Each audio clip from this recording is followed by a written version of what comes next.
This episode is brought to you by Dragon Snack Games, Buffalo's full-line hobby game store featuring one of Western New York's largest selection of board games, gaming miniatures, model paint, dice, role-playing games, collectible card games, and more. I have actually been to this place. It's massive, much bigger than you would think.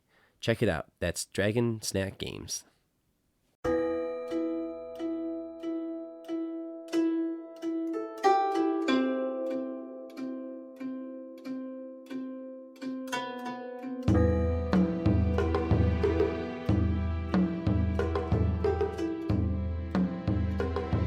Hello, Nomads, and welcome to the Nomads of Fantasy podcast. Quick review for the Book of Boba Fett, Chapter 4. This episode is called The Gathering Storm. I am your host for this episode. My name is Eric. Brandon's feeling a little sickly, so I'm going to lead this one today. But yeah, who else do I have with me? How about, I got you, Brandon. Yep, I'm here. I'm sick, but I am here. Was I supposed to have like a quote for this episode? I've never sat in the co-host. Oh, I do. You do it. I'll cover for you. There's an advantage to people thinking you're dead. That was a good one. And who else do I got with me? I got Dave. What's up? Make baby banthas. You're free to roam the Dune Sea. Nice. As I think about it, I could have said the desert sands of Tatooine because he says it again in this episode. It's like Does he? It's like he knew the camera was on him. He's like, I'm going to say this again. Yep. You can only get so far without a tribe. Yeah, I think he said that twice. That was a good one, too. Yep. Yeah. So, yeah, we're here, episode 4, mid-season for Book of Boba Fett. I guess we'll start it off like we always do. First impressions, what do we think? I'm going to let Dave go. I want to hear you go first. Why? You make me be the Debbie Downer? No, because I'm curious. Why am I always the bad guy? I was thinking about you this whole episode. I thought it was my favorite episode of the season. I thought it was the best one. Yeah, it was there we absolutely go. goddamn fantastic. Yeah, baby. We are not on the same page. It's my least favorite of it. I was so bored. Oh, with this will be an interesting. This will be an interesting conversation. I know. I'm with Dave here. I don't know if it was. I guess I would say it's probably my favorite. And there wasn't a so ton many of good action moments to it. Yeah, there was this moment after moment though of like, I don't know, shit going down on Tatooine. It was a lot of dialogue, a lot of exposition. There wasn't any fights really or anything. Yeah, more world building stuff in there. Oh yeah, we got some Bantha. I got my Bantha lore that I wanted. Yeah, dude, I thought about that. Yeah. I'm like, is Dave gonna like this or not? Because it's like a giant puppy that wags its tail when it's happy. It was so sad. It was so sad when he had to let him go.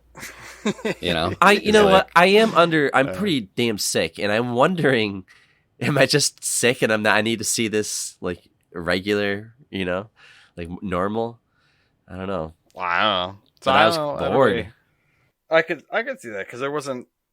I mean, thankfully the gang wasn't around. Like there was only one part that kind of bugged me, and it was when they went to the Ripper shop. But it was just the music of the Ripper shop. That was weird. It was weird. We've never heard very music like cyberpunky. Yeah. But they looked a lot better this one. I don't know why. If it looked more CG and less practical effecty on their face. I don't know what it is. But I didn't mind. They were still a little too clean. I was curious what I was thinking about you too, Dave, during that scene, because it does. I don't know. I feel like we don't normally see that type of cyberpunk stuff in Star Wars, Just but in Clone Wars, right? Like Episode 2. Yeah, right. I mean, I guess it makes sense in that universe. I mean, they're like they said the last episode. They replaced Luke's hand, so like. Yeah, they're just modifying their bodies with droid parts. So you know that technology is around. It's weirdly like archaic. It's almost like steampunky. Because very steampunky. I wrote why is this dude like he's leaning down into her with a blowtorch? Or what are you fucking welding or soldering? Like some of the weird attachment arm thing he had on were like a little. It looked like a Fallout, one of those floaty Fallout guys, and they've got like the tools hanging from them. Oh, I know what you're talking. Yeah. But yeah, they called them. It was a mod parlor, which I thought was pretty funny. But yeah, this whole first part focuses on how Boba gets to meet Fennec and their whole backstory and everything, which I liked. I mean, we get to see the whole situation with Fennec where she gets shot in The Mandalorian, and he basically leaves her for dead, and then we see Boba Fett come upon her and he has his whole motivation of why he wants to help her out and save her life and everything. And I mean, basically that whole motivation is that he's been scoping out Jabba's palace because he knows Bib Fortuna is in there, and he has his ship. He wants his ship back, and he also wants revenge on Bib Fortuna for double crossing him. Yeah, they're building his character, his story. They're filling in a lot of gaps. To me, though, I did like some scenes in this a lot. I was like, this is great, but some of the things about Fennec, and I like Fennec, but I also know he's going to save her, and I know how he's going to save her. So I don't know if I need to see this conversation of them bonding. I don't know. It's weird. I'd rather see other stuff, I guess, and it's just me being it's a personal opinion. But did you guys like that? Did you enjoy them building their trust, and did you need to see that? Does it help? Learning why she's stuck around, why she's still around. And then you actually get to learn why Boba's still around. You get to learn a lot about his motivation. I thought we knew that, though. Was great.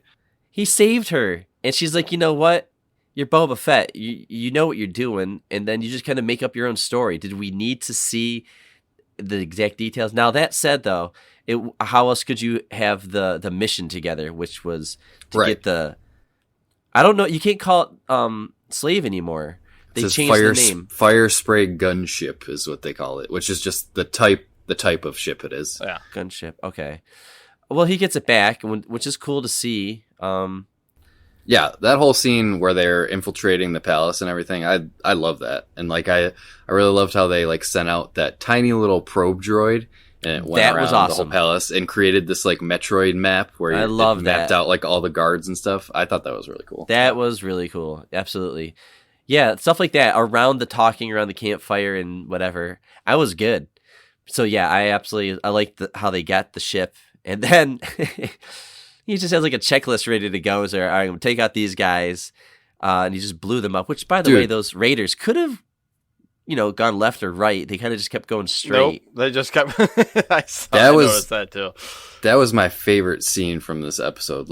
You could tell there was bloodlust in his eyes to kill those raiders. It was a cool shot too. How he came in, this tiny little dot. Yeah, I love that. Ooh, he's like a shark coming into the ship was coming up behind them. Yeah, the shot was so good, and then you could just see him taking out his anger on them.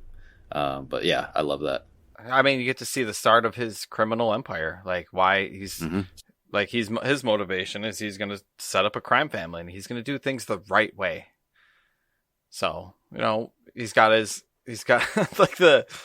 towards the end, there was, when he brings all the people to Fett's palace, I guess we'll call it, for that dinner on top of where the Rancor is sleeping, which was kind of hilarious, but dude, yeah, it's that's how you use it though. That was cool. Having a Rancor, Star Wars Godfather. It's like a perfect intimidation tactic. It's having a Rancor pit right under your dinner table when you invite your, people over for dinner. Yeah, it was a good one.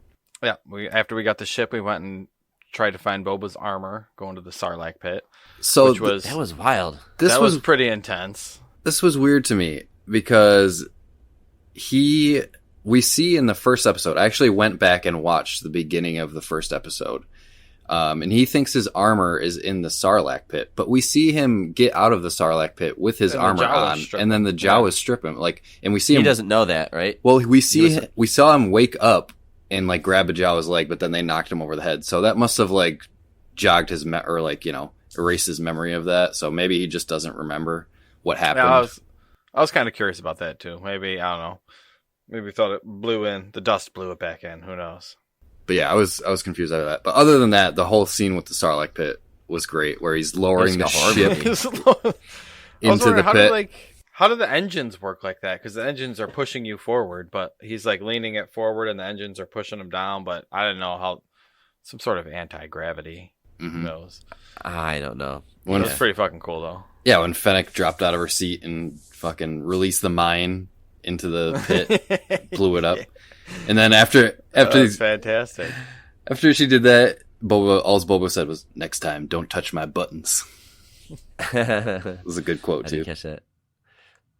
Yeah, so now the Sarlacc that almost killed Boba Fett is now dead. It's dead. He killed it. Gone. See, and I was thinking about that. Like, I think I would rather him not forget that the armor was taken. He should have, like you said, gone and like looked for like Jawas or something like that. But go back to get revenge, because that's what I thought he was doing. I thought he was just going to fly over it and then shoot it. Yeah.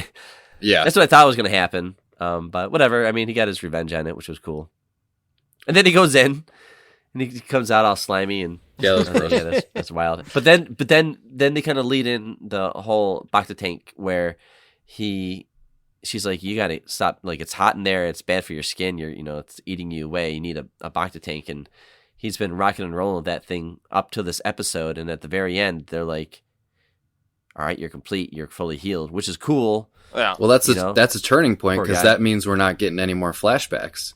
Because the only time we were having flashbacks was when he was in the Bacta tank. So we're getting, from here on out, I think we're getting all current stuff that's happening. 3 more episodes of, right, and it sounds like he's getting Mando. Yeah, because I heard that little tune at the end. I was like, oh. In the beginning, too. That was it? The little cue, the eagle kind of sound. Yeah. But yeah, the Mandos will work for money. But let's talk about the fucking casino scene. Fuck yeah. Chrysanthemum. Oh my god. Yeah, that was badass. He's just like an angry drunk, just like causing trouble and ripping people's arms off. I love that. Shits and goddamn giggles. It's fantastic. Well, it was because he was getting pissed because he was looking at the Trandoshans, which the Trandoshans are famous for hunting Wookiees. So that's why he was getting so pissed. See, I didn't know that. I knew there was something I was missing. Okay. I thought he was just drunk and pissed. Yeah, that's what I thought it was. I'm like, they must have wronged him, and he's just got a revenge, but it's okay. There's been like a race war. There's always been like a race war between the Trandoshans and Wookiees. And where did you learn this? I thought this is just like, I don't know, other Star Wars lore that I've picked up along the way. But like, Trandoshans are known for like hunting Wookiees, because in the beginning, in the first episode, we see one of the like mob boss or whatever Trandoshans bring Boba Fett a Wookiee skin as tribute. Yeah. Oh, okay. All right. So, but really, I love it. That's where all of that Trandoshans were like comes from. Bigger and nastier, but apparently these guys were like the smaller runt of the litter Trandoshans. Right. Especially that last one. And there was a Wookiee arm rip. He ripped his fucking arm off. Yep. It was so good. Yep. That was a good scene. They're like, yeah, her trying to talk him down, the casino manager trying to talk. Boba's just kind of standing there letting it happen. But she's like, yeah, if you let him go, all your debt is cleared. And then he's like, fuck it. Rips his arm off and then just hands her his money. So, I don't know why he can't wear the helmet though. I don't think he wore it once this whole episode. He's always got it on. He always held it. Yeah. I don't know. I know he's trying to like redo his image and put a face to the armor now. He's like, all right, I'm a new version of Boba Fett. I'm looking for a tribe. I care about Tatooine. Like he's shed his old life and he's got his new life that he's doing. But just production wise, I need to see it at least once, Like that's why I think people really like The Mandalorian. Every scene he's in, and he's always in his armor and he never takes his helmet off. So he just looks badass at all times and he has that cool voice. That is very true. These next couple are going to definitely probably lead into more. They're going to have to get action heavy for a little bit. Yeah. It seems like he only puts it on. Seems like he only puts it on when he knows there's, going to be a fight or he's trying to intimidate someone or something like that. So just one shot to the head and you're down, dude. Like, careful. You are like very famous. Everybody knows, and you're trying to grow your power. So, hey, we skipped over a scene that I thought was pretty cute for kids, and the production was pretty good. And it's the kitchen. So that was awesome. When it was in the flashback when they were trying to get the ship, but they're in they go through that kitchen and they have different droids there, and I always love droids. I always like seeing just like droids just interact with each other. And they're like, I'm going to get a rat. Apparently there's rats in Star Wars now. Space rats. Space rats are everywhere. Sorry, space rats. Yep. But they get the rat catcher, and I love that little guy. Yeah, he was so good. It was such a cool little character that did he get another one? Because did he take it? He had one at the palace, but it might have just still been there.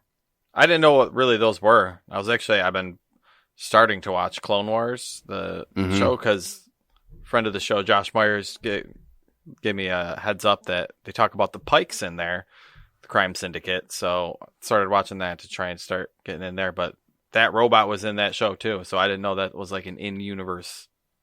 That's cool. I thought it looked too cute to be. He's not going to murder this thing. It's too adorable. Yeah, I think this show is pulling pretty much everything, except obviously the stuff from the newer movies, because they haven't happened. But I thought when Fennec and Boba were going to get the ship, it looked kind of like Rogue One a little bit. Just the way they were using like the rifle and kind of scouting out the area and all that just kind of reminded me of that. So I don't know. I think it's nice that they're pulling from the different eras or years or films or whatever of Star Wars.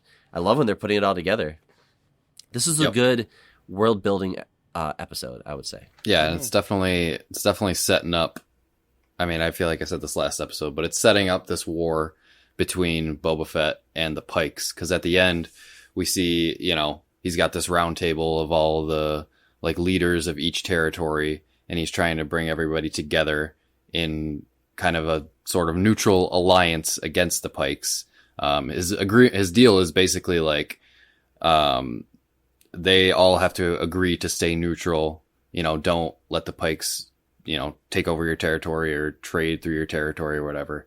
And they all agree to do that. So he's kind of got this alliance formed now at the end of this episode, and he's starting to build his crew even more. Chrysanthemum joined his crew, which was awesome. I feel like we called that last episode. Like we knew he would be back.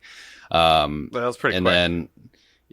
And then like at the very end, he's like, they need some muscle, and Fennec says credits can buy you muscle if you know where to look. So they're gonna really build up their crew, because all they have really now is a big ass Wookiee and the mod boys, and that's about it. And Fennec, 2 Gamorrean guards or Rancor, and the Gamorrean guards. Yep. Yeah. The Rancor. He'll come out riding the Rancor. I was surprised there was no Treo in this episode.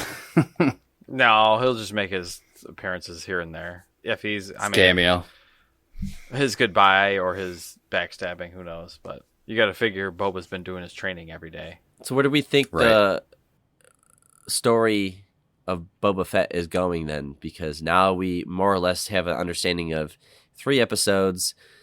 We're kind of seeing the second part of the the second half, or the other half of the seasons.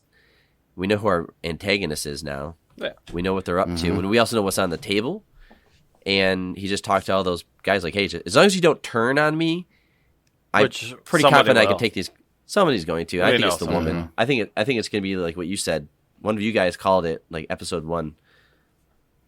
The woman that runs the Twilight, that runs the casino. The casino, yeah. I could see that. She might pull a move. But yeah, like where do you guys think it's going as far as, okay, let's say he beats the Pike and all right, Mos Espa, like here you go, we're good. Let's figure that out in season 2, because the season's probably going to end with him winning the battle against the Pikes and the Pikes fucking off somewhere else, and him basically being the new crime family that he started himself.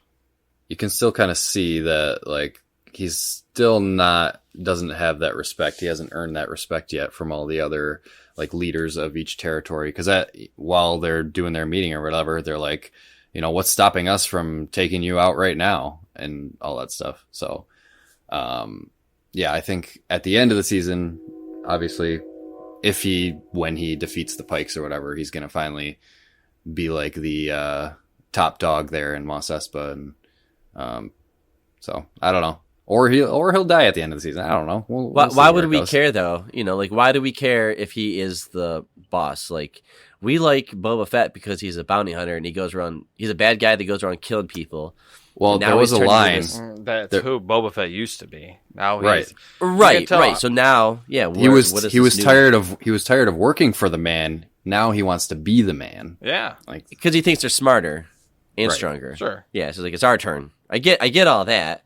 But it's just like, okay. He's like such a nice guy now, though, because I was saying before, you could tell like his relationship with the Bantha when he was like petting him. He's treating him like a dog, basically, where he's petting him and feeding him food. Like you can tell a lot about about a person, how they treat animals, and like, well, even he's just a good guy. He just wants to get his shit done. Just don't be a dick. even Fennec said like, "Oh, the Tuscans made you soft," but and he said, "No, the Tuscans made me strong," which I thought was a good line. But there was it was also something that Fennec said because they had whatever supposedly that stupid biker gang, the Catan Striders or whatever. They're the ones that took out the Tuscan Raiders. And Fennec says in this episode, like, there's no way they could have slaughtered a whole tribe of Tuscans. And so I feel like that is going to come back. I feel like they weren't actually behind the slaughter of the Tuscans. That is a good call. Because I noticed that. I'm like, but they never really addressed that. So I feel like that'll come back around in the future. But who would?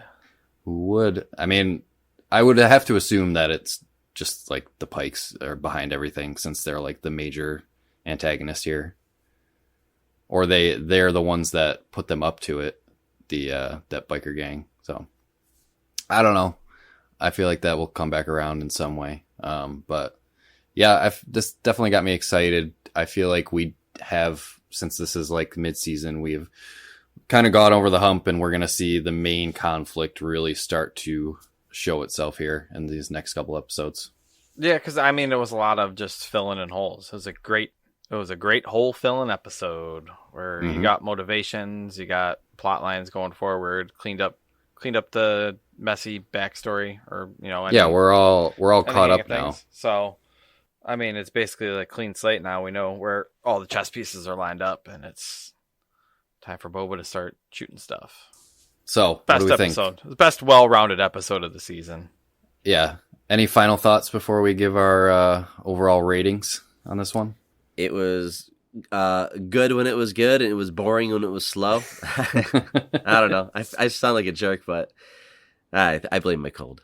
I think it was great. I like the world building. It didn't have a ton of action, which I guess is probably my only complaint. But you had the ship with in the Sarlacc. You had Wookiee arm rippings. It filled in its holes without needing all these choreographed chase scenes and all that kind of crap. Bike chases and all that. I do feel bad. A buddy of mine sent me an article about the mod subculture back in Great Britain in the 50s, which I guess this is based, like the mods are kind of based off of. But it was like a subculture that listened to jazz, and they had like motor scooters back in the mid 60s. So I guess that's kind of what the mods were based off of. Think about it. But I guess it makes sense. Well, George Lucas made American Graffiti. He's a big car head, So I was a little harsh on him earlier, but just I'd make them dirty. Make those bikes dirty them up. We're good. Yeah, I thought this episode was great. Like I said, it's probably my favorite as well. We're caught up now to like the current, what's happening currently. I don't think we're going to get any more flashbacks or anything. We've seen everything we needed to see with the Tuscans. We're going to get some Mando. With Fennec. Yep. Wow. Mando's coming in. I mean, Boba's been around. Like, there's been such a gap of knowledge in Boba because, since the original movies, other than, books or stuff like that, they're not getting any story on him. So there's a long gap in his history to fill here. So doing it in this many episodes is pretty good. And now, I feel like I'm satisfied with, how the Book of Boba Fett is being written. So awesome. Yeah. All right, Brandon, what's your final rating? Oh man, I'm going to go low. I'm going to give it a 7.5. Okay. Respectable. Dave? I'm going 9er. Only thing, a little more CG. Like, these last couple episodes, they're going to blow their CG budget, hopefully. So we haven't seen too much crazy stuff. But what are you going to give it, Eric? I think I would have to go 9. I feel like I'm creeping up each time. Okay, nice. Well, that's good. It's good for me. I mean, I'm glad that for me anyways, each episode is getting progressively better, and I can only see it going up from here. Like, I feel like it's going to blow the doors wide open on these next couple ones. So Yeah, that's really what I'm hoping. So it's like that Game of Thrones build up where like there's armies marching and everybody's getting all set up, and then that like the last couple episodes of the season are just gonna go balls wild. Yep. That's what we've been waiting for. Cool. Yeah, so we're gonna have any surprises coming up? Do you guys have any guesses? Do we have any are we gonna see a lightsaber this season? I asked that in the first episode. And I don't think so. At least I hope not. Like, we don't need it. I don't know. That's kind of nice that there hasn't been any force powers in this. It's all just been like straight up. Yeah, it's either been hand to hand, or it's either been like hand to hand combat, or like a couple little laser blasters here and there, but nothing too crazy. I mean, like I said, I feel like the action has been. There's been a good action sequences in each episode so far, but overall I feel like it's felt light. It's mostly just been like Boba's backstory and everything. Yeah. So like we've been saying, I feel like these next couple are going to be like action heavy, which I'm looking forward to. Right. Yeah. Sweet. It'll deliver, I'm sure. I'm excited. Don't forget there is a Rancor in this show. And he's going to show up riding it and start taking out some pikes. Yeah. Yep. Yeah. Boba's busy. Yep, that is cool. All right, yeah. If there isn't anything else, then we'll close it out here. I'll just plug our social here. You can follow us at Nomads of Fantasy on Twitter and Instagram. Email us any thoughts on this episode, nomadsoffantasy@gmail.com. Visit our website, thenomadsoffantasy.com, for all of your nomad needs. And yeah, I think that's all we got for you. I need the nomads. Yeah, this was a good one. I'm looking forward to next week. Utini. May the force be with you.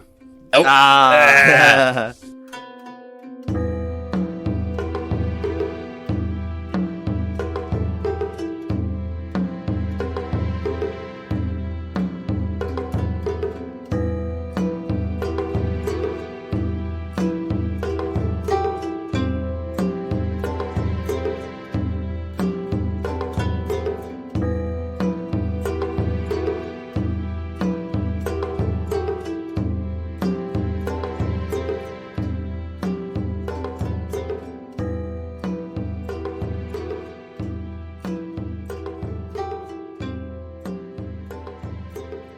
This episode is brought to you by Dragon Snack Games, Buffalo's full-line hobby game store featuring one of Western New York's largest selection of board games, gaming miniatures, model paint, dice, role-playing games, collectible card games, and more.